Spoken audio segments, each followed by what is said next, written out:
মজার একটা টেকনিকের মাধ্যমে কোন বীর শ্রেষ্ঠ কোন সেক্টরে যুদ্ধ করেছে এবং 7 জন বীর শ্রেষ্ঠ তাদের নাম আমরা মনে রাখার চেষ্টা করব খুব ইজিলি একটা মজার টেকনিকের মাধ্যমে। তাহলে চলো আজকে আমাদের এই ভিডিওটা শুরু করে দেই।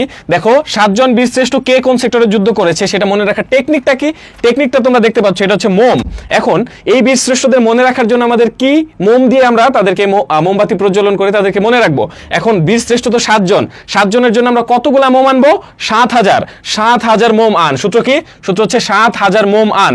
এখন কবে আনবো সেই ডেটটা একটু মনে রাখার, দেখো এই ডেটটা মনে রাখার টেকনিক কি, দেখো 4 এর সাথে 7 কত যোগ করলে 3 ব্যবধান, 7 এর থেকে 3 যোগ করলে আবার 10, তার মানে 4, 7, 10 একটু মনে রাখবা 3 ব্যবধান করে।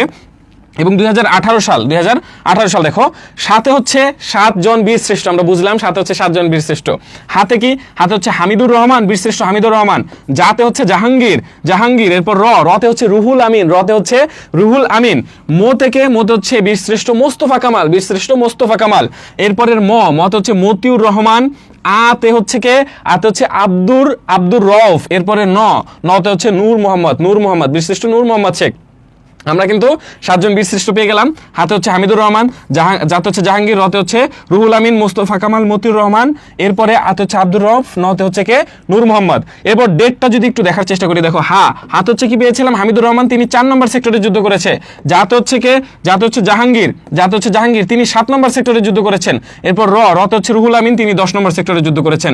এরপর যদি বলি মোতে হচ্ছে মোস্তফা কামাল, তিনি 2 নম্বর সেক্টরে যুদ্ধ করেছিলেন। কিন্তু এখানে একটু দেখো ভালো করে, মত হচ্ছে মতিউর রহমান, এখানে দেওয়া আছে 0, তার মানে কি তিনি 0, মানে কোনো সেক্টরে যুদ্ধ করেন নাই? আসলেই তিনি কোনো সেক্টরে যুদ্ধ করেন নাই, কারণ তোমরা মতিউর রহমান সম্পর্কে জানো তিনি পাকিস্তান থেকে বিমান বাংলাদেশে নিয়ে আসার সময় তিনি কিন্তু মারা গেছিলেন আকাশপথে, সুতরাং তিনি কোনো সেক্টরে যুদ্ধ করেন নাই। এরপর আতে হচ্ছে আব্দুর রউফ, তিনি 1 নম্বর সেক্টরে যুদ্ধ করেছেন। এবং নত হচ্ছে নূর মোহাম্মদ, বীরশ্রেষ্ঠ নূর মোহাম্মদ, তিনি 8 নম্বর সেক্টরে যুদ্ধ করেছেন। আমরা যদি আবার বলি, হাতে হচ্ছে হামিদুর রহমান 4 নম্বর সেক্টর, যাতে জাহাঙ্গীর 7 নম্বর সেক্টর, রতে হচ্ছে রুহুল আমিন 10 নম্বর সেক্টর, মোতে হচ্ছে মোস্তফা কামাল 2 নম্বর সেক্টর। এরপর মতে মতিউর রহমান, তিনি হচ্ছে 0 নম্বর, মানে 0 সেক্টর, কোনো সেক্টরে যুদ্ধ করেননি।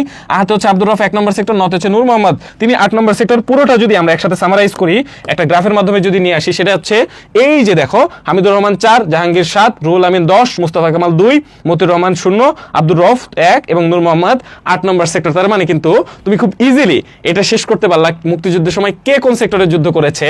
এখন তোমাদের জন্য একটা সেলফ টেস্ট, এই সেলফ টেস্টের উত্তর অবশ্যই কমেন্টসে দিয়ে যাবা। পাশাপাশি তোমাদের যদি অন্য কোনো টপিকে ভিডিও লাগে তাও কিন্তু আমাদেরকে অবশ্যই বলে যাবা, এবং ক্লাসটি কেমন লাগলো সেটাও জানাবা। পাশাপাশি এই ক্লাসটি অবশ্যই তোমার টাইমলাইনে শেয়ার করে রেখে দিতে পারো, কেননা আমাদের অনেক ভিডিও যায়, সুতরাং তোমার টাইমলাইনে থাকলে তুমি পরবর্তীতেও এই ভিডিওটা দেখে নিতে পারবা।